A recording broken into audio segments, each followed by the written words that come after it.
If you have two X chromosomes, or know and like someone who does, Blade Runner 2049 may not be the movie for you.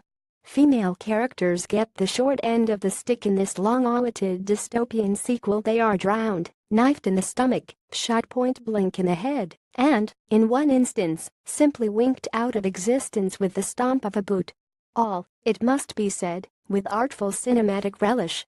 Director Denis Villeneuve's arrival is entirely faithful to the original, in which one of the most gorgeous and terrible scenes is of a stripper replicant, the film's term for humanoid robots, cut down in a hail of bullets as she crashes dramatically through multiple plexiglass windows.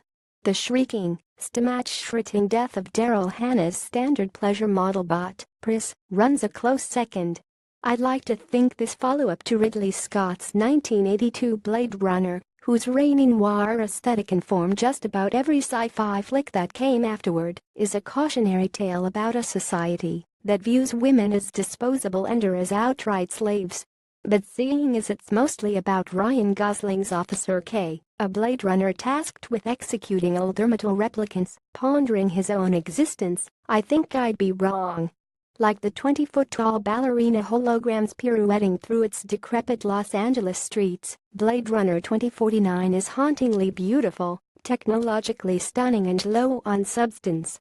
Its central query, what does it mean to be human, is hardly groundbreaking. It's been posed by countless artificial intelligence films, many with more feeling.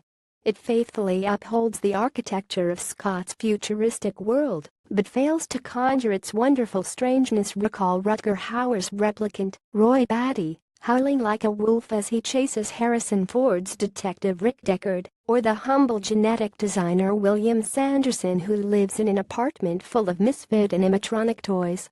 Anywho, there's little else I can tell you about Blade Runner 2049, whose studio has, rather astoundingly, forbidden critics from revealing central details about main characters, anything about the plot, and a couple of important cameos, although one has already been spoiled by a TV spot. Is it satisfying to see the return of Ford as the hard-boiled Deckard? Absolutely. Is Gosling appropriately soulful as the new hitman who's increasingly uncomfortable with his job? Hell, yes. In one of the few scenes I can mention, and certainly one of the best, the duo brawls in the dusty remains of a Las Vegas casino, throwing punches while a singing Elvis Presley hologram flickers on and off. It's the kind of visual feast you'd expect from Villeneuve, whose arrival was an Alien Visitor's masterpiece. Jared Leto, Hollywood's go-to guy for creepy, is perfect as Niander Wallace, founder of the replicant manufacturing company that's picked up where the last film's Tyrell Corporation left off. He fondles his cyborg creations with reptilian menace, a god complex emanating from his sightless eyes.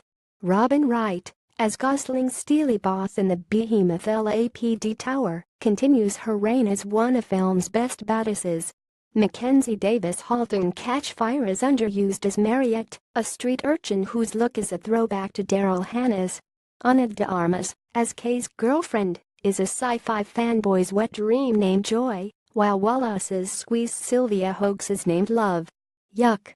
The soundtrack nods sparingly at 1982's Synth Evangelist soundtrack. Thank goodness Villeneuve's version is more visceral and bassy, a score that melds perfectly with the ominous developments I can't tell you about.